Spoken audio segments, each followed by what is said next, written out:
Bismillahirrahmanirrahim. Assalamu alaikum and welcome to Sports Extra. I'm your host Ahmed Nawaz with the latest roundup of sports today. Let's take a look at what we're discussing.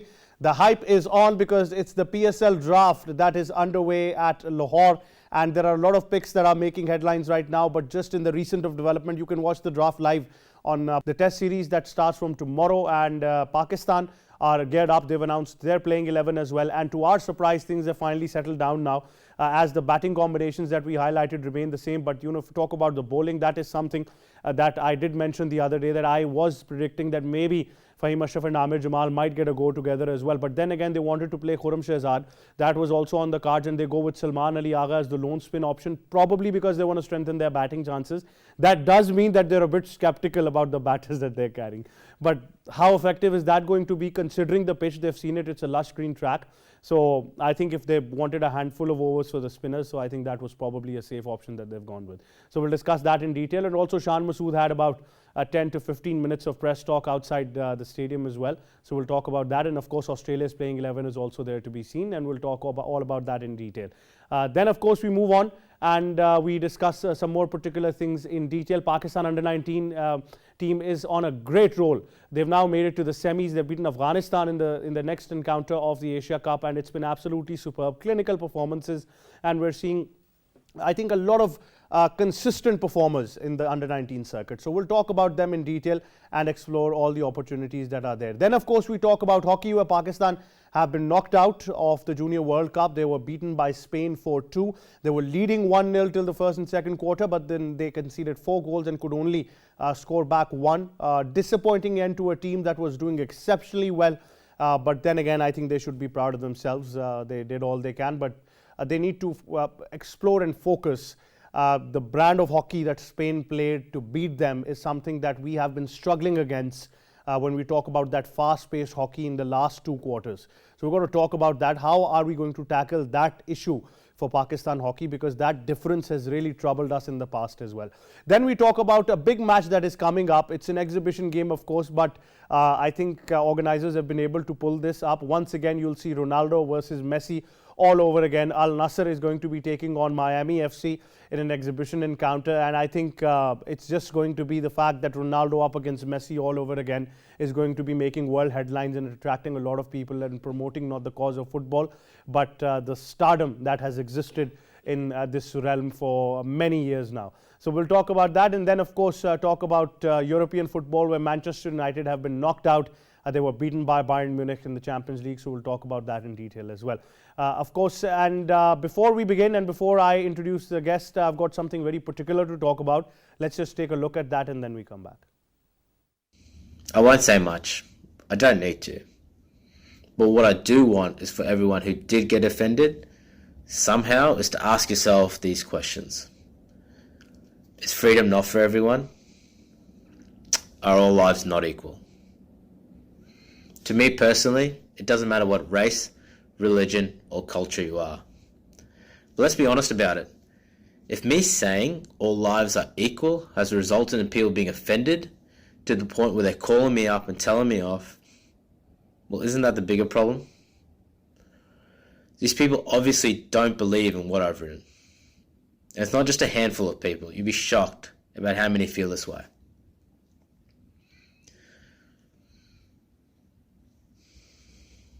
What I've written on my shoes isn't political. I'm not taking sides. Human life to me is equal. One Jewish life is equal to one Muslim life, is equal to one Hindu life, and so on. I'm just speaking up for those who don't have a voice. This is close to my heart. When I see thousands of innocent children dying without any repercussions or remorse, I imagine my 2 girls. What if this was them? No one chooses where they're born. And then I see the world turn their backs on them. My heart can't take it. I already feel my life wasn't equal to others when I was growing up. But luckily for me, I never lived in a world where that lack of inequality was life or death.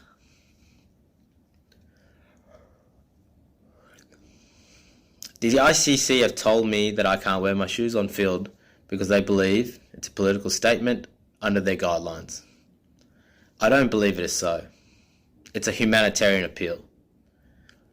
I will respect their view and decision, but I will fight it and seek to gain approval. Freedom is a human right.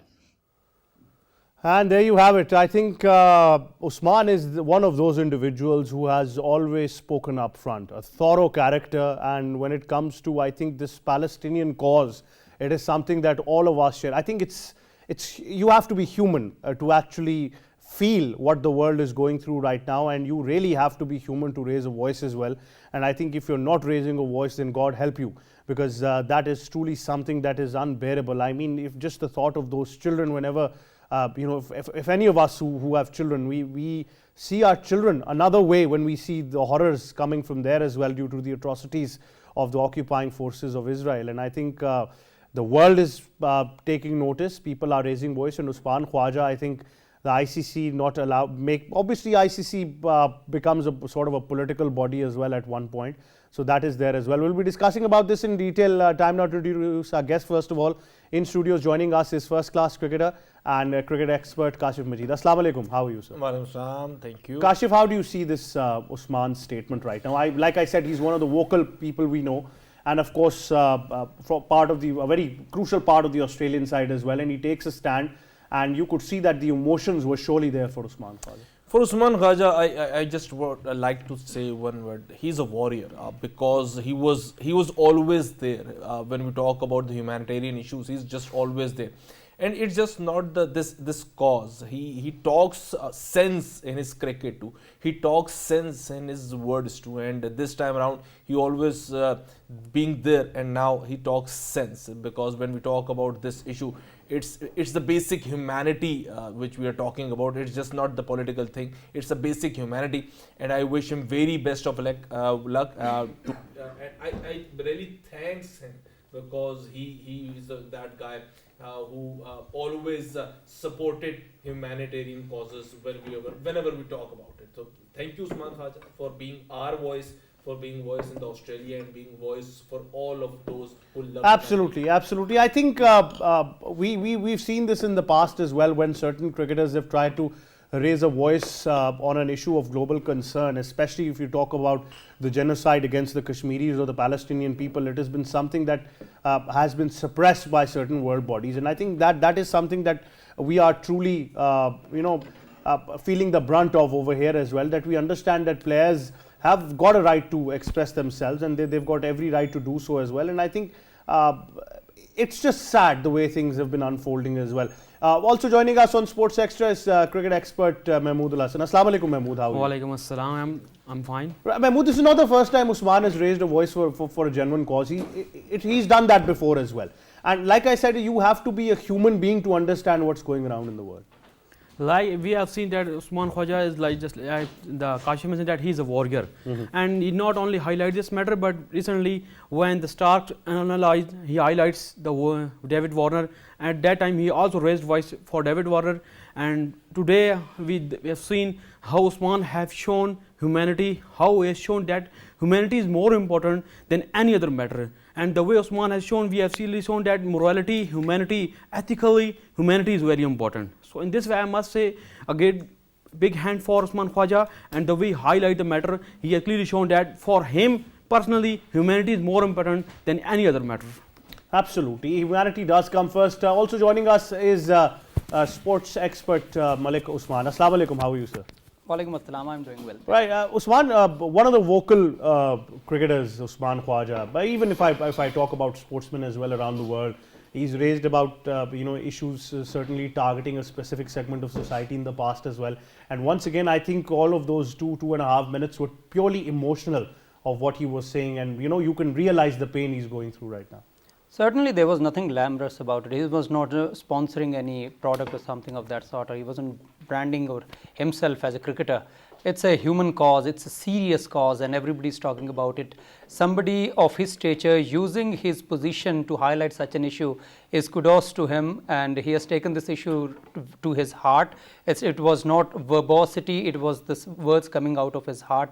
And he, like Kashif bhai spoke about, he usually brings up these kind of events which actually hit the world, the people in general. It affects the society, and there is no bigger cause than the Palestinian issue that is being going around in this world at this moment. And there are so many deaths and all this massacre that is going around, and the children being killed, and it's very difficult to even visualize what we cannot even imagine what is happening over there. And Usman Khwaja, for to his credit, he actually wanted to highlight that event, and he wanted to speak his mind, he wanted to condemn it. And if he's not being allowed, it surprises me a bit, because certainly it's not a political issue. Mind you, it's not a political issue.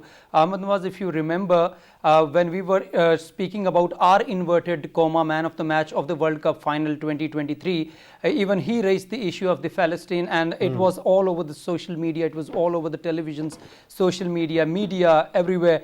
And this is an issue which needs to be discussed, it needs to be made aware of, and it is not something that you can put it under the carpet, terming it as a political issue. And certainly what he wanted to say was he actually meant it. It was nothing of creating a controversy. He wanted to highlight an issue, he wanted to speak his mind, and when he wasn't allowed to do that on the field, he used his platform as it was stated by the ACB. Well, Usman, Usman as an individual represents a segment of society, and I think coming from an Aussie cricketer, it does have an impact.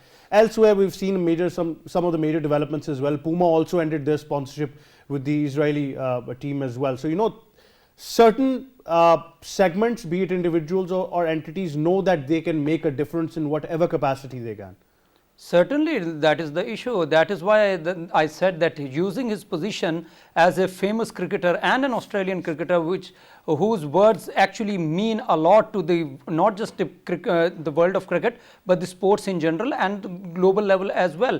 Millions and millions of fans follow players like Usman Khwaja. So whatever they say, it actually means business, and that is why his words coming out of his mouth are not just simply ordinary, and they mean business, because players like him who have many sponsors backing him, there is a risk of some of the sponsors backing out of him, but he doesn't give about it, because he doesn't give a damn about it. Pardon me for my language, but he's speaking his mind, and he's taking his platform for the better use of the people in general. Absolutely, and I truly feel for Usman Khwaja. I think it's not the first time that he has taken a stance for something. If you go a couple of years back, we all remember how he was victimized when it came to getting a visa for the Indian Test match as well. So certain people are targeted around the world, but like I said, that this cause is bigger than each and every one of us, than any system in the world, than any world body. And that's why I think support for Palestine should be expressed open-heartedly, not suppressed into a corner, or not something which the ICC has tried to do, suppressing it towards a corner. And I bet you, had it been any other way around throughout the world, then ICC would have been very vocal about it. But we all know where the ICC comes from and what happens around the world as well.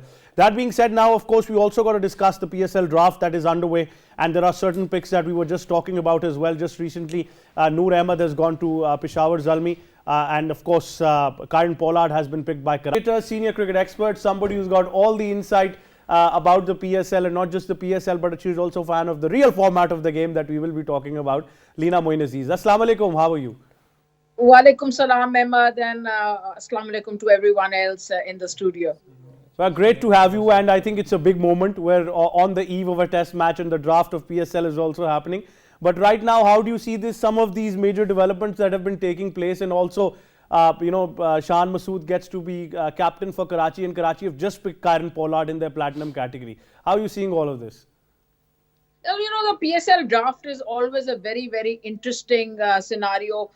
From here, you understand how every team is going to be shaping up, and how what the teams were lacking, which players were they gunning for in the draft, and whether they were able to get those players or not. So this is where every team actually takes formidable shape and then you know what a team looks like. It gets completed in a few hours. So of course this is a very very important stage, whether it's the auction or the draft of any league. That is where the whole scenario shapes up, and then we know which team we supporting, what players we're supporting. And there is you sort of build an opinion from here. As far as the franchises are concerned, they have been working towards this day. In the platinum category, but Mohammad Amir to Quetta and Fakhar Zaman goes to Lahore Qalandars. But the biggest pick right now, until right now, you want to talk about this.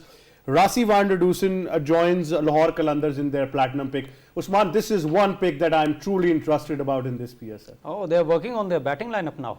They have good star bowling lineup. They have Rashid, they have Haris, Shaheen Shafridi. Their bowling is pretty much worked out, and they win tournaments based on their bowling. As far as their batting was concerned, they were too dependent on Fakhar Zaman. But having Van der Dusen, I think it's a brilliant pick, and I think it's not a surprise too. We were expecting him to be picked up by either Islamabad or Lahore Qalandars by looking at the brand of cricket they want to introduce over here. But certainly other picks, many of these picks have surprised me, like it did to you. Van der Dusen is certainly a good pick, and that shows that what Lahore Qalandars wants to change in the Jordan dimension of Cox has cricket been they picked want by Islamabad United in their platinum category from England. sorry? Jordan Cox from England. He's been picked by Islamabad United in their a lot of these platinum categories are surprising me right now, like I said. But Usman, the next Why not move. Decock? Why not Decock? What? Interesting. I think there must be an issue of availability. But let's talk about one of your predictions. You had predicted Mohammad Amir going to Quetta Gladiators. Yeah, I actually predicted that, and it was not actually a prediction. I had some of my inside sources that told me that he is actually going to go there. And as Kashif Bhai was talking off screen, that this is a wipeout kind of a operation going on in Karachi Kings side, and they're building a new team actually. They have changed their strategy, and it seems pretty clear because now they will have a new captain, and I can tell you it will be Shan Masood, and they have brought in Azhar. And that is going to change a lot many things as far as their strategy and planning is concerned, and likewise their resources are also going to change. Muhammad Amir going to Quetta Gladiators with Sarfraz Ahmad being their captain, I think it would do a world of good for him also. And anyway, Karachi needed a fresh breath of air. And simultaneously, I just want to add one thing, if you allow me to, because when we talk about Muhammad Amir going to Quetta means he is rejoining Nadeem Umar Bhai. He won. When we talk about Umar Associates, when Amir came back, he joined, I guess, Umar Associates in the Grade 2 and played for the Umar Associates. So there is we always said if Amir wasn't being picked by Karachi Kings in the initial rounds or in the initial PSL drafting, it was certain that he'll be joining the Quetta. I might be wrong, but I think Sarfraz has a lot to do with that as well. Don't you think? Definitely, yes. When we talk about Umar Associates, there are certain players who have played with Nadeem Umar Bhai. We talk about Nawaz. I'm not sure why Nawaz is in Karachi right now, because he was part of Quetta, and he has played a lot from the Quetta. We talk about Nawaz, we talk about Imad, we talk about Amir, we talk about Sarfaraz, then Anwar Ali, then Khurram Manzoor, then Hasnain. These all cricketers are part of the Umar Associates team when it comes to their Grade 2 side when they were playing Grade 2, and simultaneously part of the PSL side. And so this is where it's homecoming for Amir basically, because Umar Associate has supported Amir a lot, and Nadeem Bhai specifically supported Amir a lot in his journey, in his career. When he was banned, Umar Bhai was there to support him financially as well as the motivationally. So it was bound to happen actually. Well, certainly that is one case, but then again, Lina Quetta Gladiators will be trying to develop a combination. They've been struggling since a couple of seasons now, but then again, letting go of Mohammad Nawaz, how do you see this situation for them? And then Nawaz ending up in Karachi Kings. Are you asking me? Yes, ma'am. Yeah, just repeat your question, because the Mohammad Nawaz leaving Quetta going to Karachi. What does it do for both teams? Yeah, well, Quetta's now got a very good bowling attack. They've also got Wasim, and now they've got Amir. So that should make them really happy, because Naseem, who was the mainstay of their bowling lineup, and Hasnain, of course, is injured. We don't know if he's going to be back by the PSL, but usually players are back for PSL. Wasim. now with Wasim and Abrar bhi hai. Amir being the mainstay of their fast bowling, they should be really happy. They've got the captain in Sarfaraz who knows Amir quite well, has played with him quite a bit, so he will know how to handle it, get the best out of him. We will always remember that how he managed, Sarfaraz managed to get the best out of Amir in the Champions Trophy when we won in 2017. So it'd be a very interesting scenario. The Quetta team is always, I don't know why it hasn't done as well as it should have, uh, but now this year with some of these very good players that they're picking up, I think they're building up a really good team. And if they get Hasaranga fit, they'll have a very good spinner. So they should have a very very competitive side. Well, competition, one part of it, then the what the combinations you're trying to go with are another part of it. And we talked about the fact that certain teams have made amends for certain things that they didn't find. For example, Usman, we can talk about the fact that although Islamabad United let go of Hassan Ali, that was one major move that happened. But getting Naseem Shah, courtesy that he's fully fit, might be the biggest trade of the PSL so far. Yeah, that was the blockbuster trade of the PSL, certainly, and it raised so many eyebrows.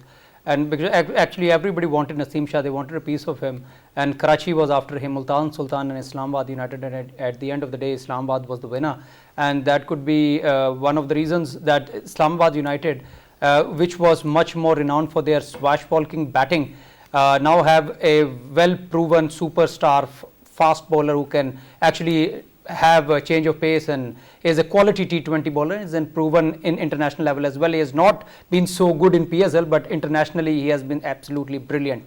And as far as we are talking about the picks are concerned, I actually wanted to talk about a pick of Ramanullah Gurbaz. Nobody picked him in platinum. That is very surprising for me. And then there was Ben Duckett. Nobody picked him up either. So some of these pickings are very surprising and could be doing to two things. One is the strategy, certainly. Second, I think because everybody knows that the chance when they are going to get to pick a player, most of these contracts and contacts may have been done already, because I heard Fakhar Zaman talking about he's going back to Lahore Qalandars, and it was mere formality leaving him out. And when Lahore had the 5th pick in the platinum category, how was he so sure that he was going to get picked? Probably because of the right to match card. Once you get the right to match card in your pocket, any player you want to retrieve back is easy to do by, so that kills the element of surprise. Well, certainly, but then a lot of these sides eye it as a financial perspective as well, where if they're not picking somebody in the platinum,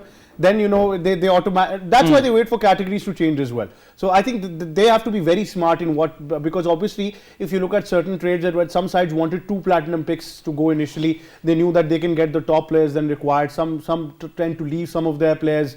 It's a complete science and math that goes around, but obviously towards social media as well, you'll be updated. The draft is going to continue, and I think by tomorrow we'll have the entire squads of the PSL finalized, and courtesy there are some injury replacements. I'm very interested to see who picks what kind of emerging players, because there is a huge pool of emerging players which I really want to see in the PSL, and that's going to be interesting. That being said, we move on to Pakistan taking on Australia in the first test match of the 3-match series. The Benoit Kader Trophy continues from tomorrow. It will start, and of course first test match at the Optus Stadium, Perth. Pakistan cricket team has announced their playing 11. Leena, how do you see Pakistan's playing 11 for the first test match? Well, I think both.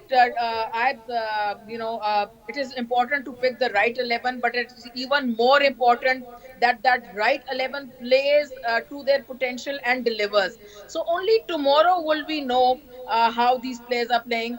But I do like the way Shan is captaining the side. He's not muddled. He's pretty clear in his thinking. But rest assured, Ahmed, this is a very, very strong Australian side they're playing against. They're the world champions. The Australian 11 that they've announced is a very balanced one. It is Perth, but just look at the way they think. They haven't dropped their spinner Nathan Lyon. They never drop him. So there is always a room for a genuine spinner. In a genuine world class spinner, which Pakistan, by the way, lacks. They don't have a genuine world class spinner, and that I might even bite Pakistan somewhere around in the match. But what Pakistan's going to have to do against the Australians in their backyard, then every player will have to be given a role. He would have to understand his role to the hilt and then deliver according to that plan. I wrote today that in Australia it is like climbing Mount Everest. So it is the biggest and most difficult terrain in the world of cricket. It's going to be an intriguing first day tomorrow, and Pakistan's just got to play out of their skins against these Aussies who are extremely tough, and especially in their backyard. And Perth is a very very bouncy, pacey track, so the batters will have to address to that situation and play accordingly. The opposition bowlers are very crafty and they've got a lot of pace. They know their conditions. So it's going to be a very, very intriguing match. As far as the 11 is concerned, I can only comment aptly when they deliver. Any 11 could have been picked, but I think Pakistan is probably lacking a world-class spinner.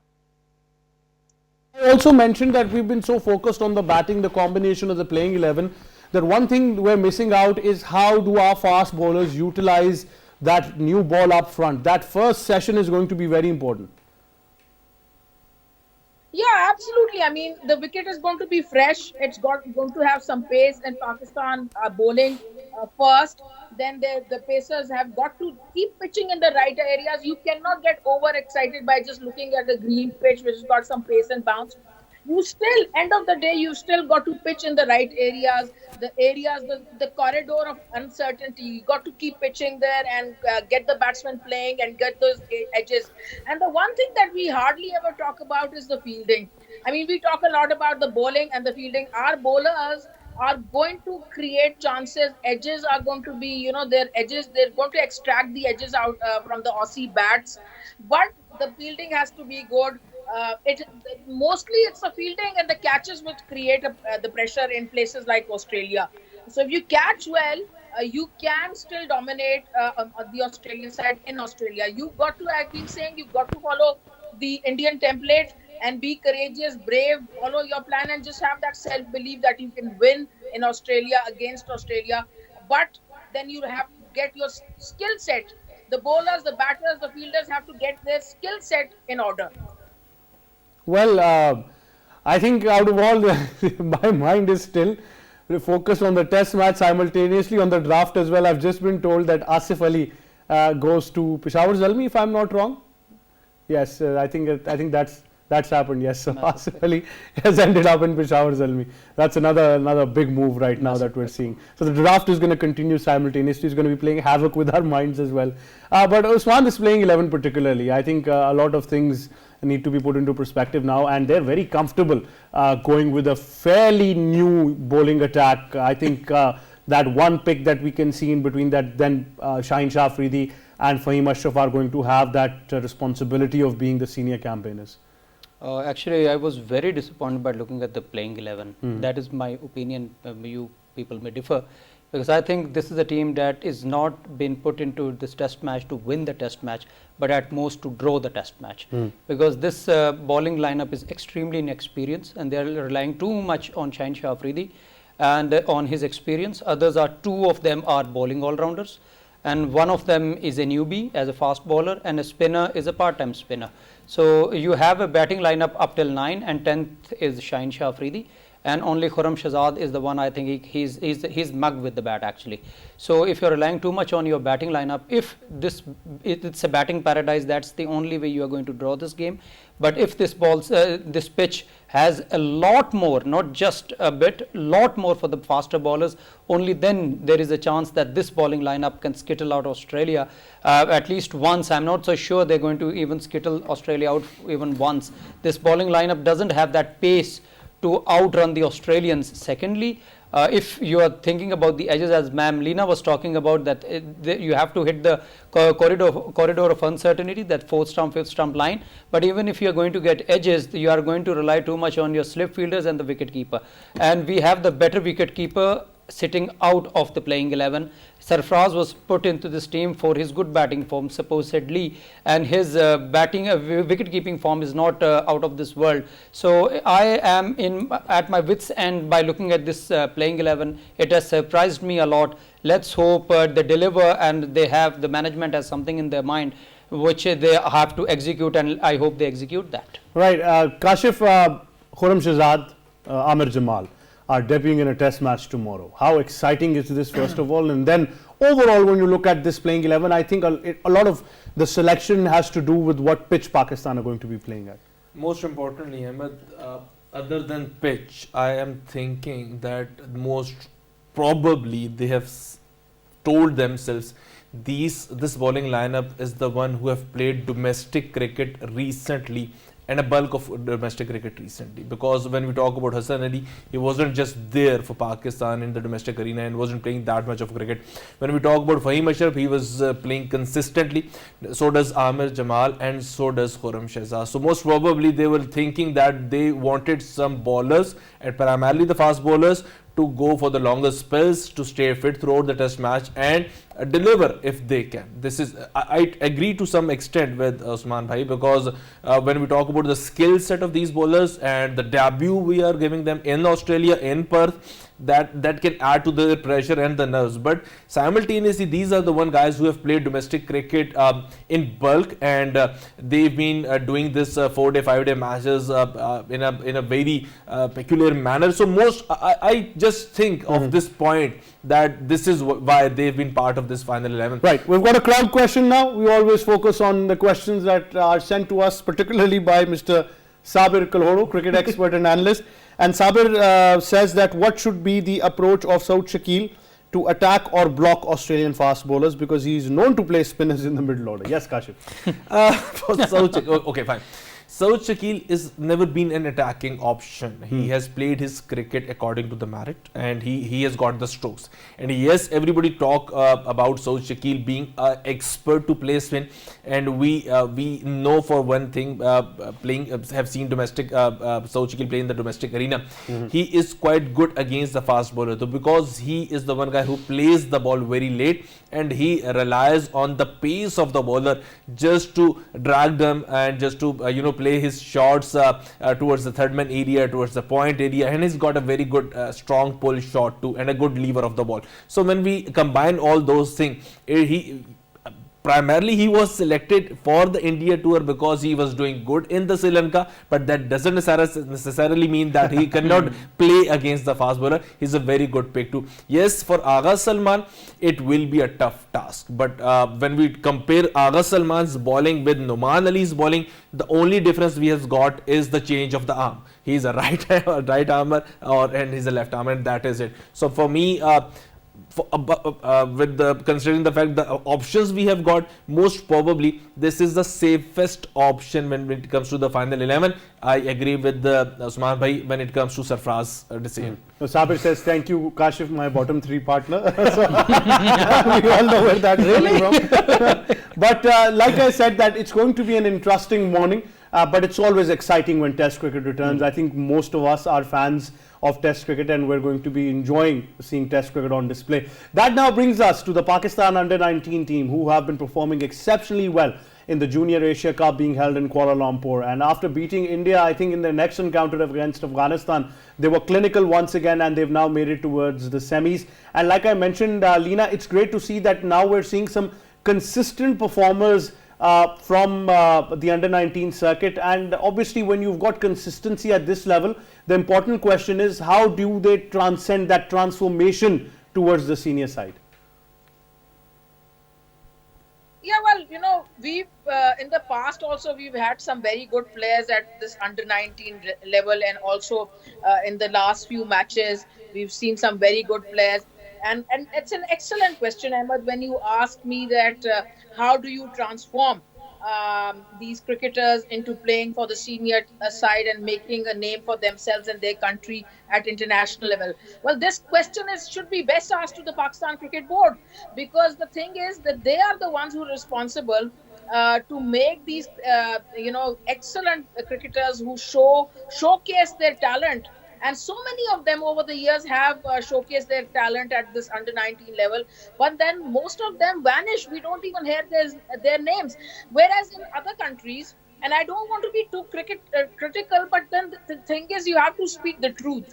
So many of these cricketers from these other countries, our neighboring country, India and Sri Lanka and all that, when they showcase their form and talent at under 19, at least 3 or 4 of them are then they get to play for the international side. Their talent is harnessed, they are polished enough and given enough chances. See, I see where where all this is lacking. There needs to be like a chain between under 19 and say Test cricket or one day or T20, and that chain is the A tours. And those A tours then should harness and polish these cricketers from under 19. And I think this is where the Pakistan Cricket Board needs to arrange more and more A tours, especially to the Western countries, to South Africa, Australia, England, etc., New Zealand. And that is where we are missing a link. That link is missing. And I just want to add last thing before I finish this the train of thought, that when I was growing up, I remember Salim Malik and Ramiz Raja were playing the under 19.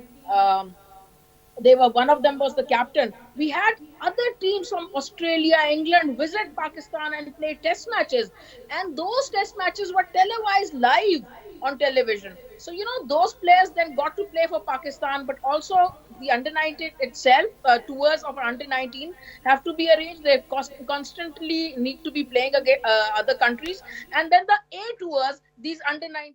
Thank you, Leena Moin Aziz, for pertinent comments, and thank you very much to Malik Usman, Kashif Majid and Mahmood Hassan as well. Now, of course, we've got a report on the Pakistan women's team and their current matches so far. Of course, they won the T21, but now the one-day series as well. Let's take a look.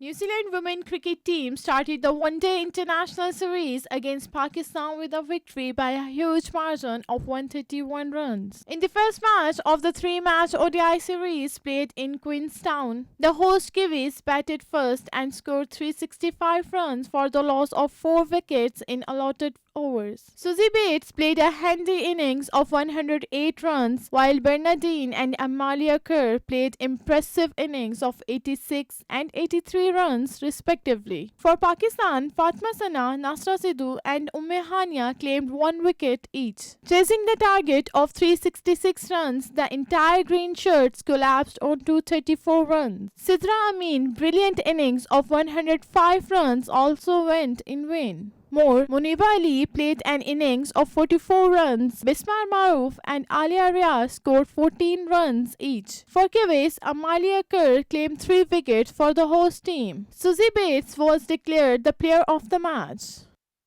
Well, there you have it, all you need to know about the Pakistan-New Zealand one-day series, courtesy of that report by Sabah. That's all we have time for. But before we go, we've got to tell you that Pakistan had a stellar Junior Hockey World Cup. Unfortunately, they were beaten by Spain in the quarterfinals. Otherwise, the team was performing brilliantly well. We've got a report on that. You can take a look. But from me and the entire team, it's goodbye for now. Deemed to be one of the toughest in the tournament.